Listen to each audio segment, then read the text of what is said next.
Bienvenidos a la clase 1 sobre la comunicación, expresión oral y escrita.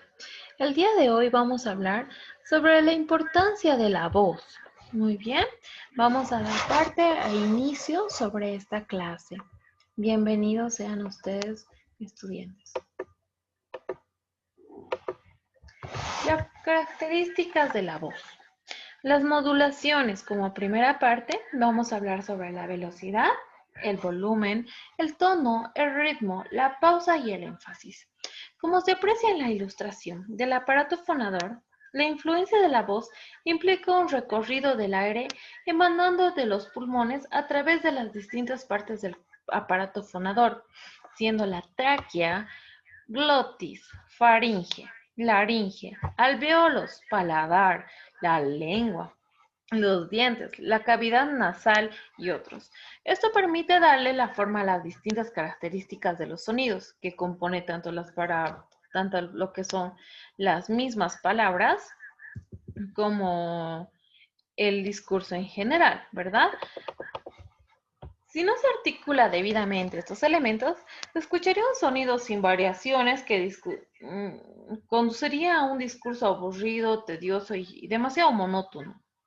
Según Cruz, el autor, en su obra La voz, el habla, afirma, si la existencia de un solo matiz, de una sola forma, de un solo movimiento, de un solo sonido, nos conduce a una monotonía, que es que hayamos personas ¿cómo es que hayamos personas con su expresión oral son fieles representantes de este defecto? Cosa que es muy raro apreciar ese detalle, porque toda persona tiene su propia forma de modulación, su propia forma de expresarse, ¿verdad? Bueno, seguimos. Vamos a hablar seguido sobre lo que es la velocidad. Este aspecto hace alusión a la rapidez o la lentitud con que se pronuncian las palabras en un periodo determinado. Según Hernández, sugiere al comunicador oral debe entender como un punto de importancia la velocidad y el ritmo de su hablar.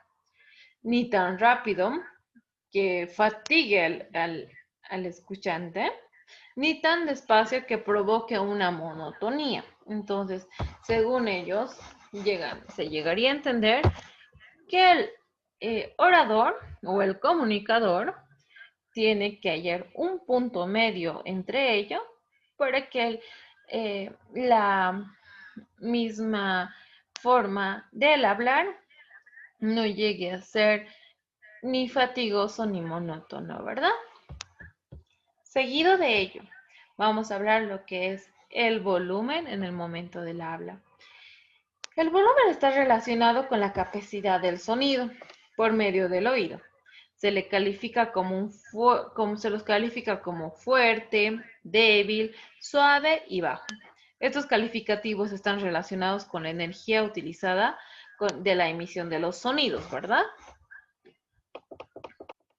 El orador debe usar adecuadamente la intensidad de su voz, hablar con intensidad suficiente para ser oído, pero no llegar a gritar, que eso es muy importante. Esto lo llega a citar Hernández, ¿no? Cosa que es una realidad, porque una cosa es exponer fuerte, llegarse a hacer entender, otra cosa es gritar y eso ya está fastidioso hasta los propios oídos, ¿verdad? Seguimos. De siguiente punto vamos a hablar sobre lo que es el tono. El tono se clasifica según la forma de hablar. Si decimos que una persona tiene una voz gruesa, es un sinónimo de un tono grave, ¿verdad? Pero si la persona tiene una voz menos gruesa, corresponde a un tono agudo. Pero para los defectos de un orador, debe aprender a manejar su voz para que hayan variaciones tonales para atraer al auditorio. Ni tan gruesas que llegue como que a asustar al oyente, ni tan agudas, ¿no? Que llegue a ser fastidioso hasta para oírlos.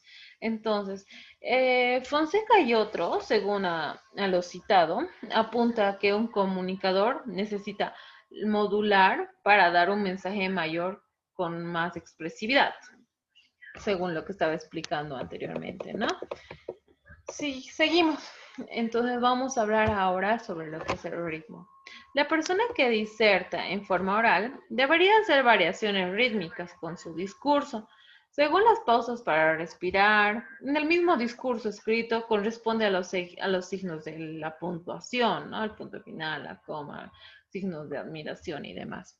O en las avenencias con las cuales expresen ciertas ideas de importancia. Es la sensación de dinamismo que se genera por la combinación de la velocidad del sonido y la existencia de las pausas, según Fonseca, ¿verdad?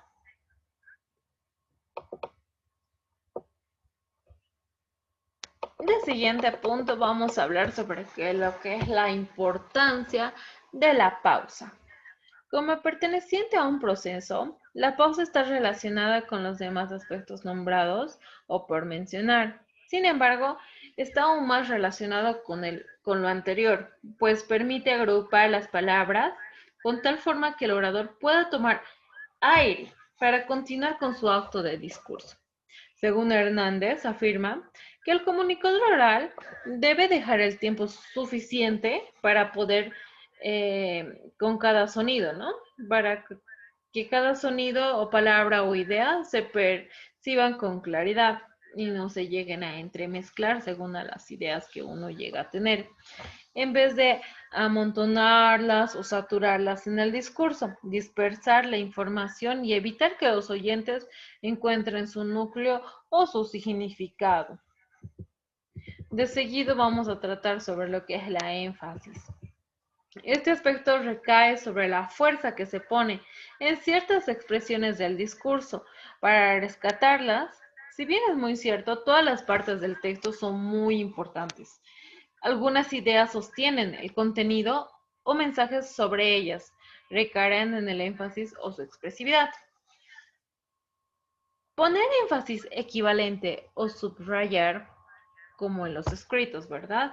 Es dar más fuerza a aquellas sílabas, palabras o las mismas ideas con las que queremos llamar la atención de los que nos escuchan, según Fonseca.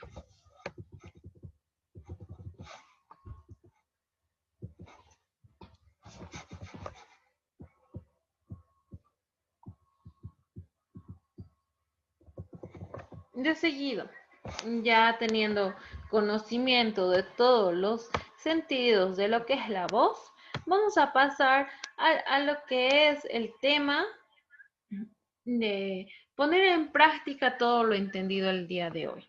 Vamos a hacer algunos ejercicios que serán los siguientes. Actividades y experiencias orales que nos van a comentar los estudiantes en la clase. Como primer ejercicio, vamos a tomar así. Escuche con atención la interpretación de la letra de una canción e identifique con su autor o tutora cada una de las características de la voz. Luego haga el comentario respectivo. Entonces, iniciemos por favor. Este es nuestro primer ejercicio que vamos a empezar con esta clase, ¿ya? Tienen lo que son los 15 minutos para poder hacer la actividad correspondiente.